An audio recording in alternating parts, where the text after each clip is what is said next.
My name is Ori Gersht and I was born in 1967 in Tel Aviv. We're filming here in my studio, which is where all my work is being created. I have my darkroom, my black and white and color darkroom here. All the post-production on the film is being done here.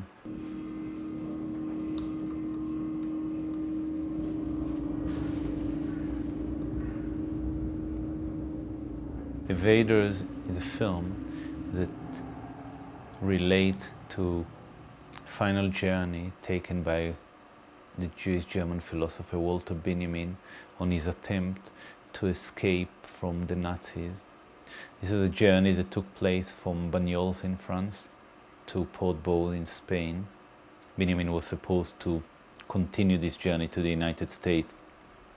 So the two screens of the films are divided to a close-up of a figure that is walking forward toward the camera, and it's very apparent that this figure is struggling and suffering a great deal, while on the other side of the screen there is a figure that is walking away from the camera, often very small in the frame, surrounded by sublime and very diverse landscape.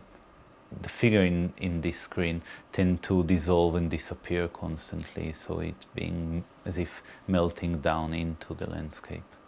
This film is not an attempt to create an historical or sentimental film about a particular event. For me, it's much more about two parallel incidents.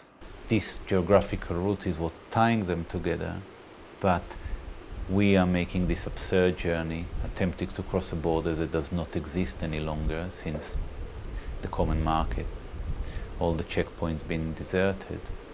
And Benjamin, on the day that he arrived to the border was closed and he committed suicide since he didn't have the inner strength to continue with this endless struggle.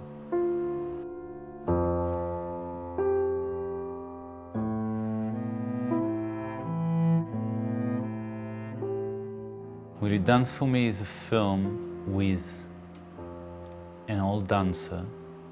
Her name is Judith Arnon. She is dancing, although physically very restricted, for the last time, and in doing so reflecting upon her life and memories. She was sent to Auschwitz when she was 19 years old. On Christmas 1945, the Germans forced her to dance for them during their Christmas party. And Judith refused. The Germans punished her for that, and they left her standing in the snow for a very long time. During this period, Judith made a promise to herself that if she will survive, she will dedicate her entire life to dance. She did survive and formed the Kibbutz Dance Company that became very successful. There is repetition and variation. So there is the light and the dark, and there is the white and the black. I think for me they're representing something that is constantly drifting away, that is fading, but at the same time got this deep desire to come back, not letting go.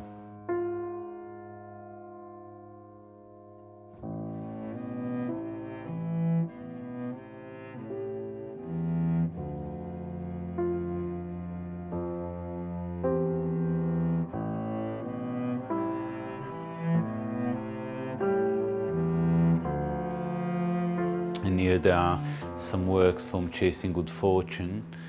These images were taken in the Yeshikuni shrine, which is a shrine that commemorates the dead kamikaze pilot, just by the Imperial Palace in Tokyo. Chasing Good Fortune was made in Japan in 2010, and it was a 5-week journey that started in Hiroshima. During the Second World War, the cherry blossom became very much the symbol of the kamikaze pilot. And in Japan there were comparisons between the petals of the blossom that are falling at the prime This was compared to the Korean and Chinese flowers that will rot on the branches. I was working with a digital camera that can photograph at extreme low light condition. Whichever equipment I work with, I often tend to push it over its threshold. And at this particular point, reality starts to present itself to a camera in ways that are not in line with our mundane experience of the world that is out there. The sensor is struggling with the interpretation. So you start to get blotches of colors, and it starts to get this kind of grain, and the whole thing, I almost see it as a return to the atomic particle of the image. I think that my work is very diverse, but there is a strong common denominator. I'm interested in the formal tension that exists between some sort of brutal violence and delicate and poetic beauty.